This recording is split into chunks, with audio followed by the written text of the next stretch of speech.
Well, before I start, I'd like to take the opportunity to thank Emily and the team for inviting me here to share my story with you and to congratulate you on a wonderful day so far. So my name is Noreen Doyle. I'm a businesswoman, a mother of four, a wife of one so far. And this is my family on holidays over 12 months ago. In January 2007, I found myself with my son James in the emergency department of Our Lady's Hospital in Crumlin, 1 month exactly to the day after his second birthday.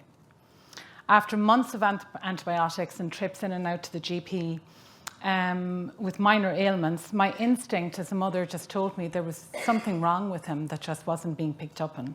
His colour was bad, he was napping a lot during the day, and he had mild bruising on one leg.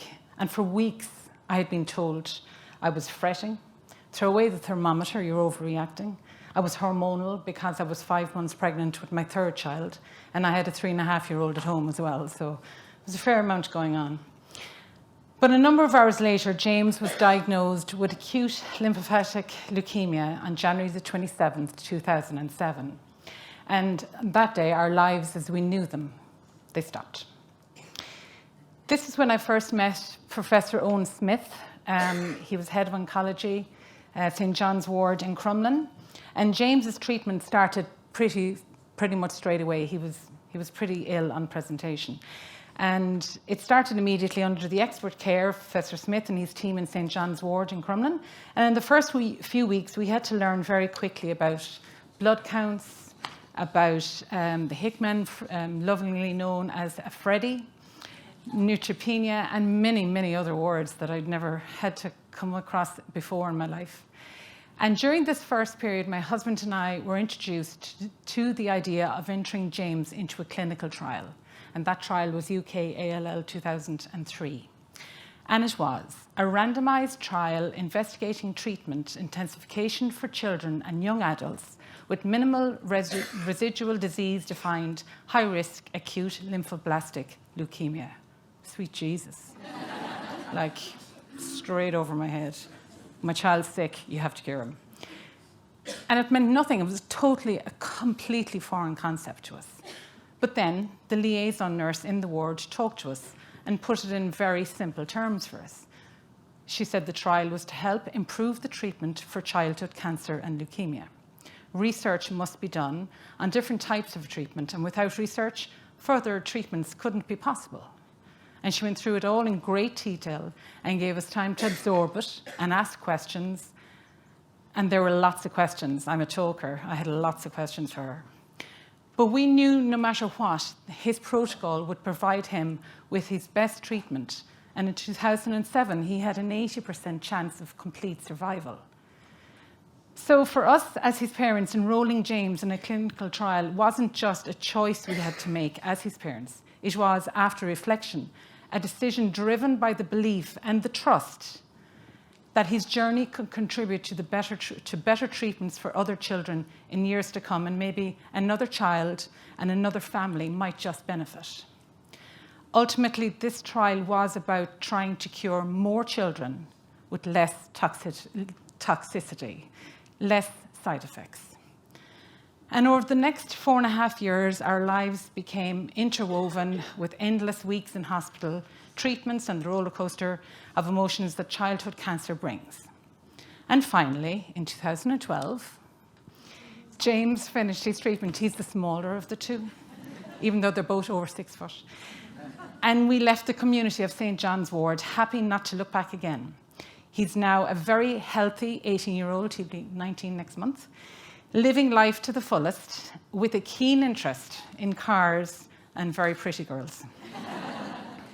And it would be lovely to tell you that's my story, and thank you for listening to me, but however, in 2017, 10 years after James's first diagnosis, his youngest sister, Kate, aged 6 at the time, preparing for her first Holy Communion, became unwell. Lethargic, pale, napping a lot, And over a period of days, slightly with my head in the sand, I noticed an old familiar pain in my gut. I brought her to my GP, the same GP as I brought James to, and she's a personal friend. And she said, don't be daft, you're overreacting. Lightning never strikes twice. But I wasn't risking it. So I brought Kate straight to Crumlin, and dauntingly into the same cubicle in A&E that my son had been diagnosed in. And a few hours later, and I literally said to them, cut to the chase, I've been here before. I was quite persuasive, maybe. I said, look, just do the bloods on her. I really need to know what's going on. And a few hours later, my little girl was diagnosed with exactly the same as her brother, ALL. Now, to say we were knocked sideways is a complete understatement. I was angry. I was really angry. I was distraught. How was this gorgeous little 6-year-old going to cope with this? Slightly different to her brother, because he was 2. He was a baby. He was kind of oblivious, but she was 6. It was all about the communion dress and how was she going to look in a month's time. And how were we going to cope as a family? I now had 4 children. My husband and I would run our own business. The repercussions of this, my mind was buzzing. How were we going to do this again? Thankfully, I still had Professor Smith's number in my phone. We had become mildly friendly, I suppose. Not that I really wanted him as a friend. And anyhow, I called him and I said, look, Prof, I'm here. I'm in Crumlin. I've got my baby girl with me. They're talking blood counts. I'm terrified. Can you help me? So he got on the phone to the guys in A&E and they ramped it up, and Kate was admitted straight away, and the process started. And all that night in Crumlin, all I could think was, here we go, she's going to go through that 4.5 years. The sickness, the endless weeks in hospital, he had to learn to walk again. I was so distraught for what she was going to have to go through. But then, Professor Smith gave us probably the greatest hope you could give to a family. He told us that the trial we had entered James into in the 2003 protocol was specifically going to impact on Kate's treatment. Remember, it was all about, can we cure more children with less toxicity? So immediately, some of the toxic drugs that James had to endure and made him so ill, they had been eliminated. The duration of her treatment was halved. Kate was done and dusted in 2.5 years. She cruised through her treatment. Now, granted, she was less ill on presentation than he was, but the experience was completely different for us as a family. And those magic words, cure more children with less toxicity, that's what they did for Kate. The research from the trial showed that some of the toxic chemotherapy drugs he had to endure were now unnecessary. Medicine improved so much that her protocol meant her quality of life during her treatment was going to be so much better than his. And so her prognosis, she also had a 90% chance of complete cure. That's a 10% increase in 10 years. That was phenomenal. So she did it. These were the two of them at one stage together during her treatment. And in May 2019, Kate finished her chemotherapy. That's her last day in the hospital with Professor Smith, and she has never looked back. Kate is a healthy 14-year-old young teenager with an infectious love for life.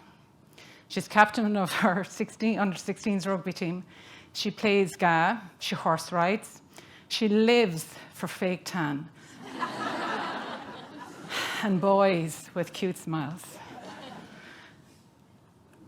As with her brother, this is a picture of me with either of them on our holidays. You see, Kate can't take a picture without sticking her tongue out. As with her brother, we entered Kate into a trial also without even a second thought the second time around.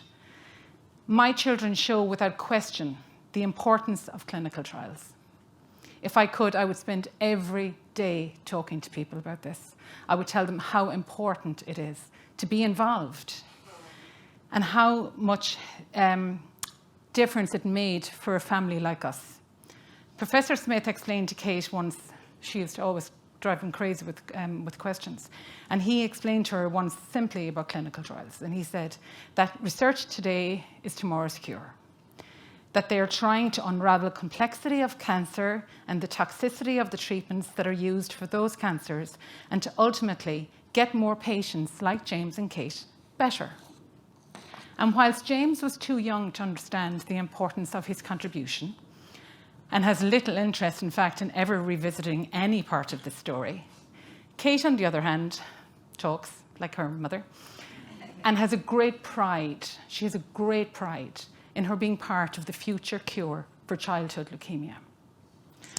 So in closing, I'd like to take this opportunity to all of you devoted individuals who are out there working in the area of research and clinical trials. Thank you. Thank you for the endless hours of work you do. I'm going to get emotional now. Thank you for the mundane paperwork and data analytics that I'm sure get tiresome and maybe sometimes even disheartening. Thank you for the part you played in helping to give me my children back and their lives, and not let cancer rob them of my Kate and James, who now live full and beautiful lives. We as a family are eternally grateful to you and everyone involved. Thank you for listening.